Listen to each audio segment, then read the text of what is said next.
Welcome. This one here is going to be a little bit longer episode. Thought I'd just kind of chill and play out this one a little bit. I'm really excited for this team. I think I've won a bunch of games in a row here. Yeah, we haven't lost since the third there. So now that we got all the NHLers back, this team is full throttle. We got Bertuzzi back and the goalie back, Silvos. And we also have everybody else pretty much good to go. The Hill's back. That's the one I was thinking of there. The captain. Named him captain because I don't think they're going to get Suzuki back. So Hill's taking up the role there. He's got 12 leadership. Professionalism's high. Just an awesome Barrie Colt. He's got 2 goals already this season. Only has a couple in his career there. He's a really defensive player, but he's on that first line pairing with Clark. But unfortunately, we just lost Clark to injury. He's going to be out almost 2 months there. I named him alternate captain too. He's going to be out a while there, unfortunately. He's got 15 points in 13 games. He was our leading point getter as a defenseman. Team's kind of built around him, but we're such a strong team this year. Shouldn't be the end of the world, and it shouldn't affect us a ton. We have a really good defense core without him. We just moved up Jack York to the first line there, and he's still a really good player. He's like a really good all-around defenseman. Doesn't really have any big weaknesses. Just a really solid shot. He's got a really solid defensive and hitting game, and he's pretty strong and fast. Good size, 6 foot, almost 200 pounds. He's going to fill in nicely in that first line power play unit. So we're going to schedule a couple games here. We just won 8-3. We had a big game by the Frasca brothers. Both of them monster efforts there, especially the center there, the younger one. 5 points. So he kind of upped his total there. That's the older brother there, the left winger. And we'll go to the younger brother here, Jacob. So Jacob now has 6 goals in the season. He's our second line center. So we're going to see at the end of the season what he looks like stat-wise. 14 stamina, which is nice. He's going to log a ton of minutes here this season. So let's schedule a game here. Play a game here. So we're going to sim this game here. Oh, so I just signed this young guy. Let's give him a number here. Talk about him in a minute there. Unfortunately, with the game, it seems a little glitchy. They don't make the prospects quite good enough, so he was a guy that got released. He was like an early round pick. All right, we won that game. Down 10-4. We were 9-4 there. Uh-oh.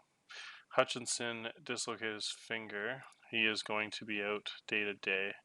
So we'll just have to bench him for a little bit. He's our third line left winger and real defensive player. Actually has higher offensive ratings, but he's in a defensive role in that third wing there. So we're going to replace him with Evan Pringle, who can't play left wing, but what we're going to do is make Pringle the fourth line center, which Duhart's in. And then we're going to move Duhart to left wing. And then we're going to move Duhart up to the third line there.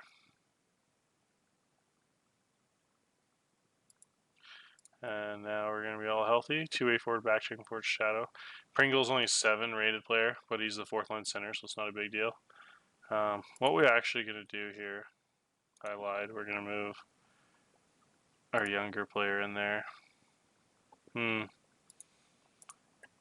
He's about a 10 rating as a setup man, counterattacking forward. Yeah, it's quite a bit stronger player. I just like playing those older players sometimes. Pringle's been a nice guy who's stuck around for a couple years, 19-year-old. Pretty good offensive game. Just not quite the defensive player. As you can see, Devachensky or whatever is a really good offensive player too. He's younger. He's got really good leadership ratings and stuff. Just is weak on a few aspects of his game, like his face-off, his toughness, his screening, getting open are pretty low. But anyways, we're just going to keep Pringle in there. We're just going to go with the older guy, even though he's not quite as strong. So we're going to check out the box score for that one. We won 5-3. Dalton Duhart, the fourth line center, got 3 points. Riley Piercy's having a strong season. And we got the big 6'7" defenseman scored his first goal of the season, and the 6'7" right winger import player scored another goal there, which is cool to see. So yeah, that's how you can tell a team's really good when those fourth lines are putting up numbers. Duhart and Primula's line, those and Tabak, those are all fourth line guys. So they got a couple goals there early on, then Frasco had another goal. And then we got Piercy with his 5th goal of the season. quite a bit penalties that game, it looks like. We got Dalton Duhart with 2 assists, Tabak with 2 assists. I really started paying more attention to these game ratings. Really tells a big story. Really solid game by Del Monte. It looks like 70 game rating, even though he didn't have a point. That's a pretty strong game rating. Anyways, we're going to switch up the goalies every game. I just switch them up every single game. I go exactly 50-50 with them. So we got one more game there. Silvo's going to get the start, the stronger goalie. Let's see how we do here. He won again. Silvos, big game. He's up to a 1.98 save average there. Let's see here. No more injuries, which is nice. Check out. Oh, wow. Shutout by Silvos. That's beautiful. 43 shots on net. Bertuzzi with a couple early goals. Del Monte with a goal. Bertuzzi with a big game, 3 points. Del Monte with a couple. And then Forrester finally got his first goal of the season. That's was a long time coming. 15 games in. A slow start there for the second line right winger. He was in a playmaking role, and I noticed he wasn't really putting up, so I switched him into a two-way forward. So we'll see if that changes anything. Gets him shooting the puck a little bit more. Jacob Frasca has been on fire, up to 8 goals now. He's at points a game pretty much on the season, 16 minutes a game. So yeah, he's definitely putting the puck in the net lately, which is awesome to see. Anthony Tabak, big fight by the 6'4". That's why we get those fourth liners, those tough grinders. 94 defensive rating by the 6'7" defenseman there, Igor, 19-year-old. What a game. Evan Brand, the 6'8" guy, 84 defensive rating. Really nice to see these big defensive games. Del Monte with a monster game, +4 in the plus-minus on the first line center. That's pretty cool. Silvos, perfect game in net, 22 saves. So now we don't have a game for a little bit, so we're just going to sim a little while here. We'll check out the progression report. 11-4. I think we started 1-4, so yes, we have won 10 games in a row, it looks like. Pretty crazy to see North Bay doing so well, too. They got a lot of good offensive players. Their centers are nasty. Brandon Clark's still on that top leaderboard there for the assists, which is funny. Frasca's up there now for goals, only 2 behind the league lead. Beautiful to see. Silvos is in for a monster season here. I'm going to check out who that goalie is in Kitchener. That's pretty crazy. Goals against average, even though pretty small sample size here early on the season. No one else is super good in this league this year except for North Bay and Kingston, it looks like. I mean, 9-4 is pretty good for Mississauga, too, but we don't have any dominant teams in the West. So it's a very balanced season, balanced year over there. No one's getting destroyed either. Like 3 wins isn't very many, but I mean, no one's terrible. So here's the exciting part. Oh my goodness. Development report. Silvos named top goalie of the month, and Cole Perfetti. Cole Perfetti with 20 points and 10 goals in 10 games. Monster player. So here's the exciting thing. Development report. Let's check it out. Okay, so Bertuzzi's leadership and stick checking went up. Frasca, let's see. Brandon Clark, balance and defensive reads. So his defensive reads 14 now, which is nice. Defense is what we're waiting on in the progression there. Still a dominant offensive player, but it's not going to be until next season that his defensive rating is really above average to really put him over the top and make him the best defenseman in the league. Hutchinson, is nice to see his acceleration and shot blocking go up. He's a guy I really like there, that third line guy that's injured right now. Big 6'7" guy, leadership, shot blocking, leadership. Nice to see Hill's leadership go up a captain there, so he's up to 13 leadership, which is pretty cool. Not sure if that makes a big difference, though.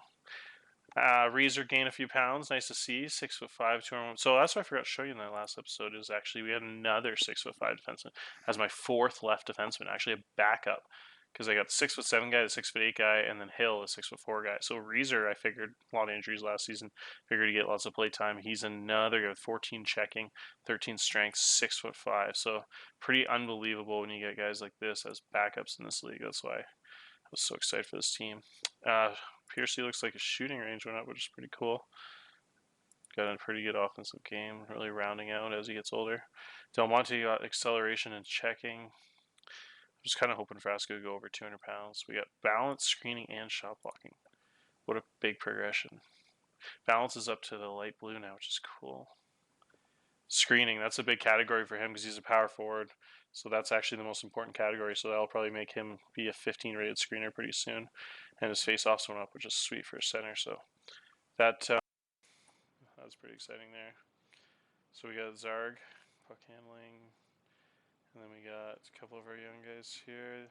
These are all just the young guys, it looks like, at the bottom. And then that new guy, fighting leadership and getting open. Well, that's pretty exciting. Oh, let's see here. Goalie just got team player and his glove went up. That's our first round pick. Still pretty weak overall. But nice to see his at least go up a little bit. He's going to be a work in progress. I'm just expecting him to kind of chill around and junior there for a year or two more, and then probably be a backup for a year or two when he's 17, 18, and then maybe start for a year or two. Just pretty cool progression. Still haven't got Suzuki back. Let's check how Suzuki's doing in the pros. He's played 11 games now for Carolina. Oh, it would be so incredible to have him with his 19 offensive read and 16 baseball. What a dominant player in the OHL level if he was to come back this season. What a freak.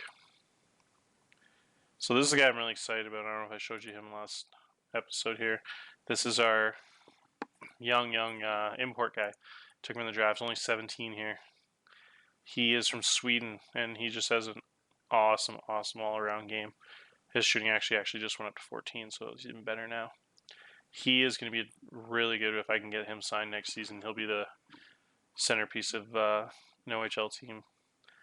Center that has such good overall shooting accuracy and is passing and pretty good defensive game. Plays center, good face-offs, good stamina, decent all-around player. He's going to be really good when he's 18, 19. So we'll see if we can get him signed next year. That'd be pretty exciting. Zarg really has been slow here. He had 4 goals in the second game of the season, so hasn't really produced a ton since then, but expecting him to get almost a point a game this season with that first line. He should be, with Del Monte setting him up, he should be in for a 25, 30 goal season. We'll see. I think Bertuzzi's really going to be the main cog in this team this season, though. He's already got 12 points in 10 games, so that's pretty exciting. So, let's see here. We got Silvos in net. Okay. Sim this game here.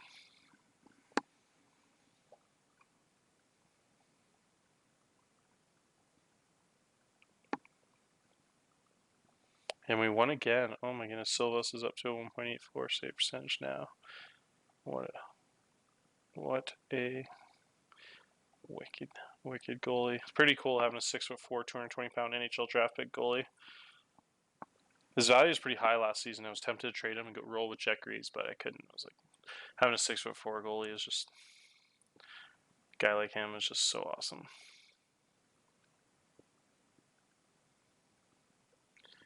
All right, so stop Mason McTavish, hat trick. Let's see here.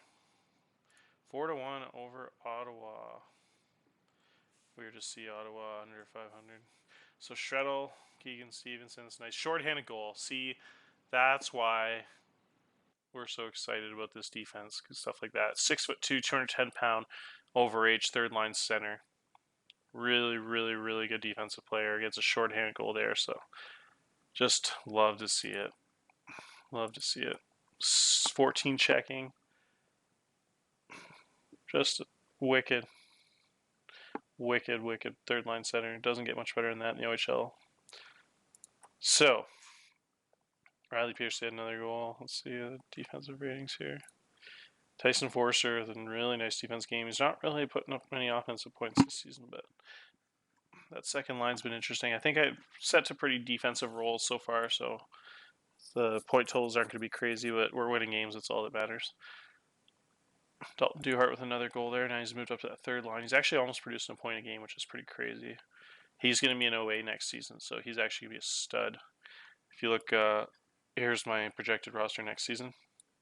I'm going to bring back the older Frasca as a OA next season, and then we're going to bring Duhart as an OA, and then Jet Greaves is going to be the third OA, the goalie.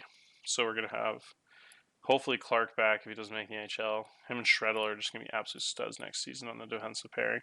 Cook's a really good young offensive guy who's not even playing this season because I'm so loaded with older players. 17-year-old right now, but he's got wicked passing and puck handling and offensive read. So he should be a nice point producer on offense. I just want to pair him with a defensive player. So it'll be hard to get him on those top two lines unless I move Shreddle to the left side and team up him and Clark, but I think I'll probably keep them separated. And then we'll have Piercy back as 19-year-old, Forster back as 19-year-old, and then all the dominant young players, the Frasca and Del Monte and Zarg, those three guys there. And then Duhart should shift all the way up to that first line next season. Right now he's in this fourth line role. If you look at this here, so you got Stevenson, that third line, the two OAs in that third line with Piercy, and then the Frasca brother line with Forster. And then with its 6'4" and the 6'7" 19-year-olds, Duhart centering those two. So next season, lose a lot, so we'll jump Duhart all the way up to that first line, which is going to be really, I think he could be a 60, 70 point guy next season on that first line. He'll be a two-way forward with a sniper and a playmaking center. So yeah, I'm excited about Duhart next season for sure. His trade value won't be very high as no way, so it'd probably definitely be worth keeping around, and might even be the captain next season, unless we want to make Clark the captain. So, anyways, I'll check out the goalie stats here. Silvos, 960 save percentage. Wow. He must be up to almost 3-star. Yeah, he's having quite a season so far. We're going to bench him for a game, though, because he's a little bit tired. Because we have 3 games in a row, so we're going to play him the first and third one. Get Greaves to start in the middle.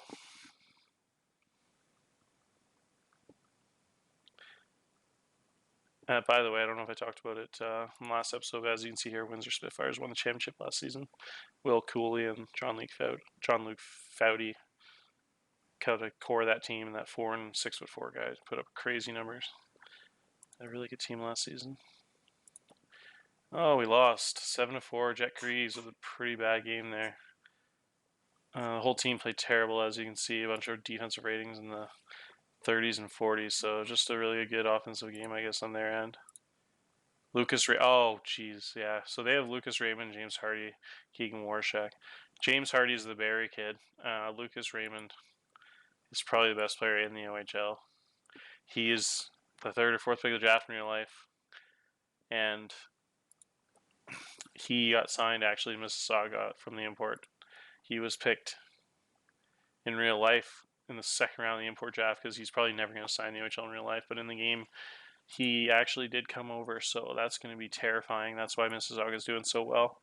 He is just an absolute dynamo offensive player, future NHL star, so it's going to be definitely 23 points in 15 games. So yeah, he's someone I got to look out for sure. Mississauga, he's got a really nice team this season. They got 17 overall rated center there, centering him. So, and James Hardy in the left wing, who's a dynamo scorer. I don't know why that guy's rated so highly. Master Sony. I don't even know who he is. Wow. He's got some crazy ratings. Oh yeah, 2nd round NHL pick. I didn't realize he was so good. Holy smokes. 9th round pick in the OHL. American. Wow. That's interesting. Oh, he's an NCAA guy. Okay. Right. Okay. That's interesting. So he's actually never played in the OHL. Yeah, what a freak. Wow. Gosh, so him and Raymond, that is scary. That team's 11-4. They got Del Mastro too, 6'5" defenseman, 1st round pick in real life last year in the OHL. And then I traded them Bignell. It was a really good 4th line center for them, rated like a 12 grinder. I just wanted all big freaks. He was only 160 pounds. Should have probably kept him around though. I love Bignell. He's the captain in real life for the Barrie Colts. And then they got Varga. They got this really good foreign defenseman. Wow, what a team. That's going to be definitely the team to beat there, other than me. At least their goalie situation is... Wow, they still got a really good 19-year-old, though. Yeah, that team's nasty. You know, watch out for them. We got Kingston's really good, too, with Shane Wright. Chromiak, too. Scary thing is they're probably around for another season or two, also. Nick Wan will move on. Billy Costantino will move on. Akuri's going to be back, though. That was actually Shane Wright's minor midget teammate in Don Mills Flyers. He's a really, really good player, too. So anyways, that'll probably be it for this episode. Just kind of thought it'd be fun to go over a couple games there. I don't want to make it too long, though. Almost 20 minutes. So we'll next episode, we'll probably talk about the trade deadline, maybe make a few big deals around Christmas there, because obviously this is the year we're going for it.